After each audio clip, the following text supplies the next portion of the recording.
আপনি কোথা থেকে আসছেন? আমি আসছি ভাইয়া গাজীপুর কালীগঞ্জ থেকে।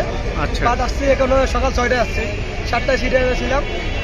তো ওই সময় 200 টাকার টিকিট ছিল, বাট এখন শুনতেছি 200 টাকার নাই, 300 টাকার নাই। এখন 500 টাকাও পড়া শেষ পড়ছে, এখনো টানতেছে না। 500 টাকা পাবো কি না জানি না। 2300 টাকা তো টিকিট এত অনিয়ম যদি হয় তাহলে তো হয় না ভাই। আমার সামনে 150-200 মানুষ ছিল, বাট এখন এখন তো আস্তে আস্তে যদি এতগুলো টিকিট চলে যায় তাহলে এই টিকিটগুলো নিচে কীভাবে? গেলাইতে 18,000 থেকে 20,000 টিকিট আমাদের হয়, তাহলে এই টিকিটগুলো আমাদের যায় কোথায়? অনলাইনে আমি শুনেছেন 15% মনে হয় ছাড়ে, বাট অনলাইনেটা বাদ, অনলাইনে পাই না। কিন্তু এই তো টিকিট পাবো, এটাও যদি না পাই তাহলে এত অনিয়ম হইলে কীভাবে হয়? আচ্ছা, আপনার প্রিয় দল কোনটা? প্রিয় দল ওরকম নাই, বাট সাকিব খান ছিলাম, চট্টগ্রাম ছিল, বাট ওরকম কিছু নাই। সাকিব নাই মানে সাকিব খান নেই।